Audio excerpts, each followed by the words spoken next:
Hello everyone, welcome to my channel maxims of mathematics. मैं स्वस्ति आप सभी का स्वागत करती हूँ मेरे इस चैनल मैक्सिम्स ऑफ मैथमेटिक्स में। आज हम लोग मैथ्स पेडागोजी को डिस्कस करेंगे और इससे पहले हम लोगों ने प्लेस वैल्यू और फेस वैल्यू पे बेस्ड कुछ क्वेश्चन सॉल्व कर चुके हैं और साथ ही साथ सीटेट पेपर 1 और पेपर 2 के मैथ्स के सिलेबस को भी डिस्कस किया है। वो दोनों का वीडियो आपको मिल जाएगा मेरे इस चैनल पे और उसका लिंक भी इस वीडियो के नीचे मिल जाएगा, तो आप उसे भी देख लें। और अगर आपने मेरे चैनल को अभी तक सब्सक्राइब नहीं किया हो तो प्लीज़ उसे सब्सक्राइब कर लें ताकि आपको सारे वीडियो के नोटिफिकेशन आसानी से मिल जाए। तो चलिए स्टार्ट करते हैं मैथ्स पेडागोजी पे बेस्ड कुछ क्वेश्चन।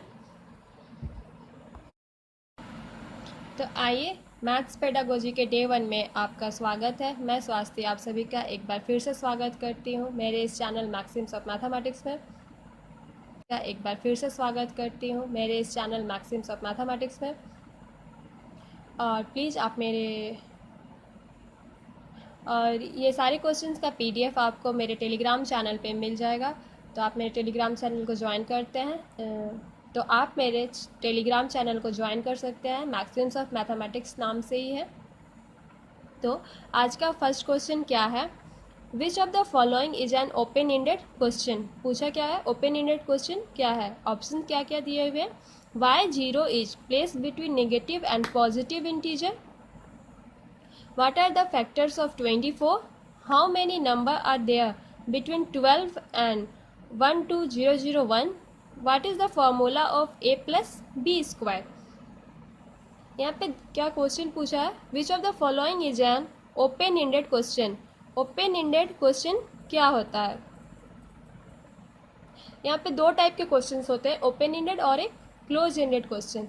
तो ओपन इंडेड क्वेश्चन वो होता है जिसमें आप उस क्वेश्चन को बहुत तरह से सोच सकते हैं और उसका आंसर बहुत कुछ हो सकता है। और क्लोज इंडेड क्वेश्चन वैसा क्वेश्चन होता है जिसका मतलब फिक्स आंसर हो, जो भी रहेगा वो फिक्स रहेगा। जैसे फॉर एग्जांपल अगर कोई आपसे पूछे कि आपका नाम क्या है, तो आपका जो भी नाम होगा आप वो बताएंगे, कुछ और तो नहीं बोलिएगा। तो ये हो गया एक तरह का क्लोज इंडेड क्वेश्चन का एग्जाम्पल ले सकते हैं। ओपन इंडेड में हो सकता है कि जैसे फॉर कोई कहानी या पोएम हो, कविता, जिसमें अगर आपसे पूछे कि अगर आप उसके जगह आप उस मतलब कैरेक्टर के प्लेस पे होते तो आप क्या करते, या आप अगर चिड़िया होते तो आप क्या करिएगा। इस तरह से कुछ भी क्वेश्चन हो सकते हैं जिसमें आप इमेजिनरी कर सकते हैं, आप कल्पना कर सकते हैं, या जो भी रहेगा उसके बहुत सारे आंसर्स हो सकते हैं कि इसके अलावा ऐसे भी हो सकता है, ये नहीं तो वो हो सकता है। आप अलग अलग तरह से सोच सकते हैं उसमें। वो हो गया ओपन एंडेड क्वेश्चन। तो यहाँ देखिए क्या क्या दिया हुआ है कि नीचे से स्टार्ट करते हैं। What is the formula of a plus b square. A plus b का फॉर्मूला क्या होता है आप सभी जानते हैं, ये चेंज नहीं हो सकता, ये क्या फिक्स आंसर है। ए प्लस बी का होल स्क्वायर का फॉर्मूला क्या होगा, फिक्स होगा। तो ये क्या है, ओपन एंडेड क्वेश्चन नहीं हो सकता, ये क्या हो गया, close ended question. How many numbers are there between 12 and 12001। 12 और इसके बीच में कितने नंबर्स हैं, ये भी क्या है, फिक्स है। आप काउंट कर लीजिएगा, बता दीजिएगा कि इतने ही नंबर है, ज़्यादा ये कम तो नहीं बोल सकते हो। जैसे 1 से 10 के बीच में कितने नंबर है, 10 ही होगा। आप 12, 15, 30, 100 ऐसे तो नहीं बोल सकते हैं, ये क्या है, फिक्स है। What are the factors of 24। 24 के फैक्टर्स क्या हैं, तो 24 का फैक्टर सबको पता है, 1, 2, 4, 6, देन 8, 12 और 24 खुद ही अपना फैक्टर है। और ऑप्शन नंबर ए, तो इस तरह से बी और सी ये तीनों क्या है, बी सी डी, ये क्या है, क्लोज इंडेड क्वेश्चन हो गए, ओपन इंडेड नहीं है। ऑप्शन ए देखिए, why zero is place between negative and positive integer. Zero को पॉजिटिव और निगेटिव इंटीजर के बीच में क्यों रखा गया है। तो आप सोच सकते हैं कि क्यों रखा गया होगा, ये क्या हो गया, ओपन इंडेड क्वेश्चन। तो हमारा आंसर क्या हो जाएगा, ऑप्शन नंबर ए, ये हो गया हमारा ओपन इंडेड क्वेश्चन।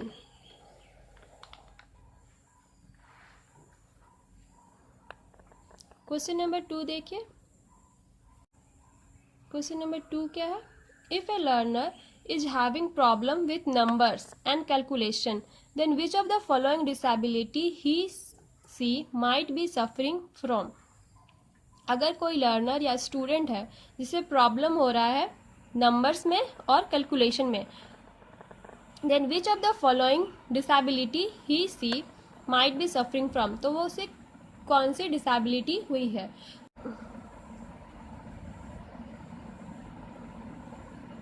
अगर कोई स्टूडेंट है जिसे कि कैलकुलेशन और नंबर्स रिलेटेड प्रॉब्लम है, मैथ्स रिलेटेड प्रॉब्लम है, तो उसे क्या प्रॉब्लम होता है ये पूछा गया है। तो क्या क्या ऑप्शन दिया हुआ है, dyslexia, dysgraphia, dyscalculia, visual disability. तो सही ऑप्शन इसमें क्या हो जाए, नंबर्स में, कैलकुलेशन में, ये सब में प्रॉब्लम हो तो उसे क्या प्रॉब्लम होता है, डिसकैलकुलिया। यहाँ देख सकते हैं यहाँ आप देख सकते हैं कैलकुलेशन लिखा हुआ और यहाँ पे भी कैलकुलेशन है, आप इससे करके मिला सकते हैं और ये आपका बन जाएगा डिसकैलकुलिया। डिसलेक्सिया है, एल जो है वो लैंग्वेज से रिलेटेड होता है। डिसग्राफिया, ग्राफ यानी कि हैंड राइटिंग रिलेटेड प्रॉब्लम हो गया। विजुअल डिसेबिलिटी नाम से ही क्लियर है, इसको देखने में प्रॉब्लम होगा। तो ए, बी और डी नहीं होगा, इसका राइट आंसर क्या हो जाएगा, ऑप्शन नंबर सी, डिसकैलकुलिया। आप इसे आसानी से याद कर सकते हैं, कैलकुलिया का यहाँ CAL ले लीजिए और कैलकुलेशन का CAL हो गया।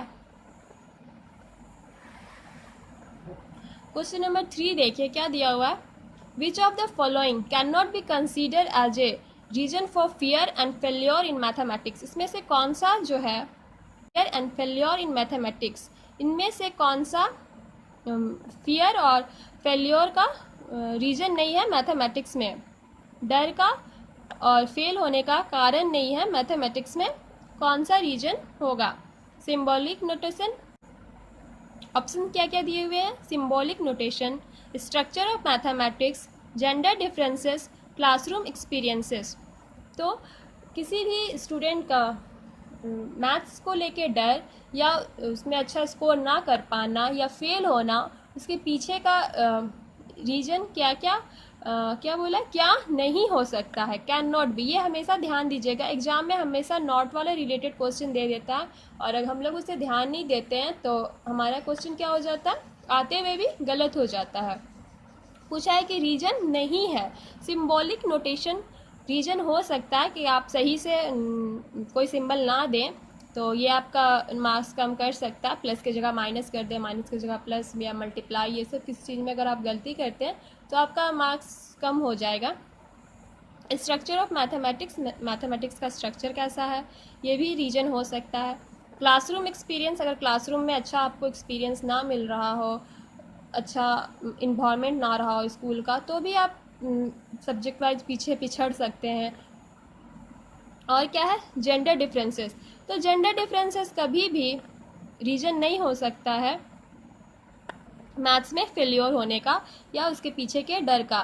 कोई लड़का या लड़की है इस रीजन के चलते वो मैथ्स में कम, कोई लड़का या लड़की है इस रीजन से वो मैथ्स में कमज़ोर होगा, ये ऐसा नहीं बोला जा सकता।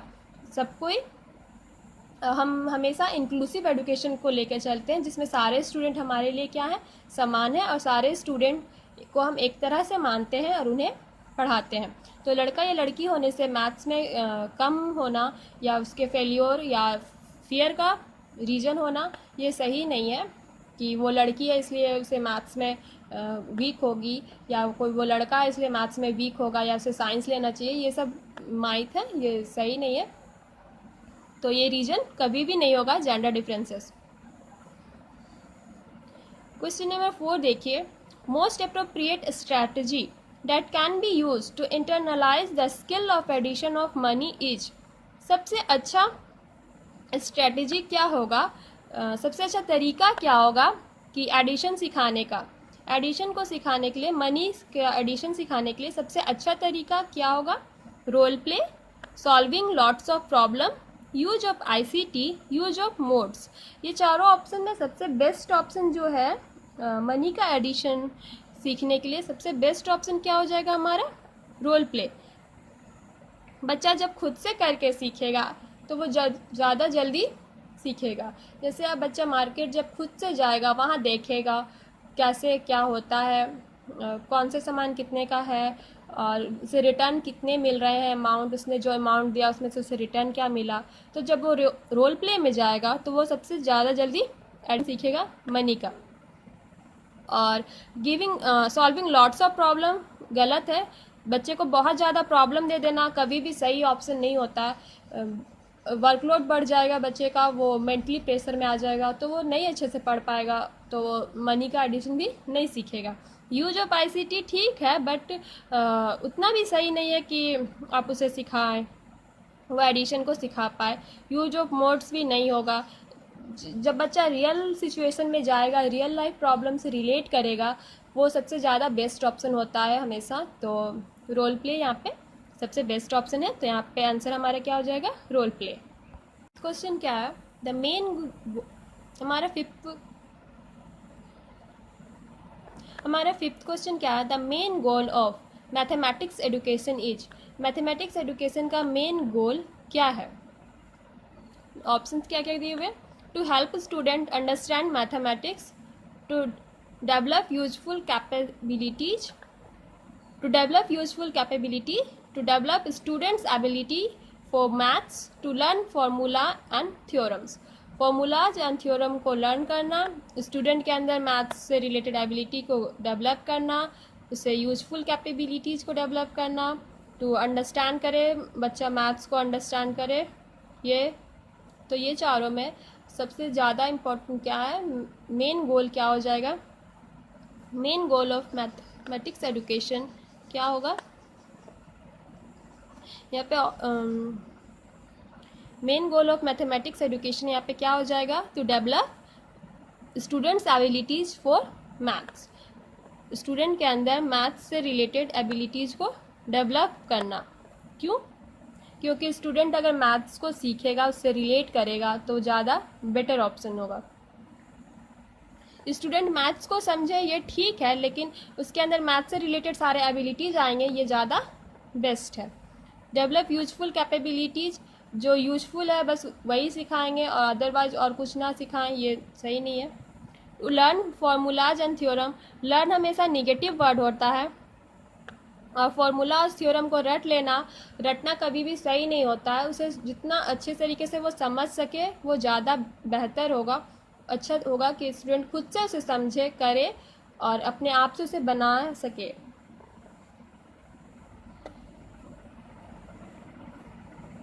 और ये हमारा 6th एंड लास्ट क्वेश्चन है एनसीएफ से रिलेटेड। और हर बार आपने देखा होगा सीटेट के पुराने क्वेश्चंस में कि एनसीएफ से रिलेटेड 2 या 3 क्वेश्चन हमेशा आ ही जाते हैं, कभी 1, 2, 3 इस तरह से क्वेश्चन रहते ही रहते हैं।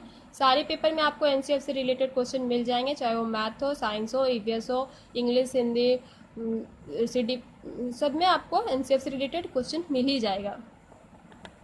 तो यहाँ पे क्या क्वेश्चन दिया हुआ है, एनसीएफ 2005 emphasizes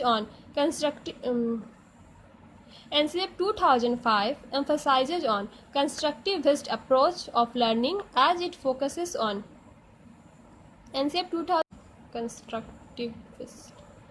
2005 का जो अप्रोच है लर्निंग पे, वो किस पे फोकस करता है, memorization of definition and formulae, submission of regular homework, active participation of learner through engaging activities, effective lecture and instructions by teacher. तो ये चारों ऑप्शन में जो सही है वही हमें चूज करना है, अदरवाइज बाकी सबको हटाना है। तो effective lecture and instruction by teacher, lecture जो है कभी भी स्कूल लेवल पे सही नहीं होता है, ये गलत है, नेगेटिव हो जाएगा। ये हमेशा कॉलेज और मतलब हाई लेवल के लिए होता है, स्कूल लेवल के लिए लेक्चर सही नहीं होता है। तो ये ऑप्शन क्या हो गया, गलत हो गया। Memorization of definition and formulae, memorize करना फिर से गलत है। लर्न और मेमोराइज वर्ड जहाँ भी आपको दिख जाए वो हमेशा गलत ही होगा। स्टूडेंट को कभी भी हम लोग रटवाना नहीं चाहते हैं, वो खुद से जितना समझे ज़्यादा बेहतर होगा। सबमिशन ऑफ रेगुलर होमवर्क, बार बार उसे होमवर्क देना, बहुत सारा होमवर्क देना, ये भी सही नहीं होता है। यहाँ क्या है, एक्टिव पार्टिसिपेशन और इंगेज, ये दोनों पॉजिटिव वर्ड है। बच्चे का एक्टिव पार्टिसिपेशन किसी भी चीज़ में बेस्ट ऑप्शन होता है, या फिर बच्चे को किसी चीज़ में रियल लाइफ से रिलेट करना, ये भी हमेशा बेस्ट ऑप्शन रहेगा। अगर आपको ऐसा कहीं दिखे तो वो हमेशा मतलब 99% चांस है कि वही सही ऑप्शन होगा। तो ये हमारा क्या हो जाएगा, सही आंसर हो जाएगा। Active participation of learner through engaging activities.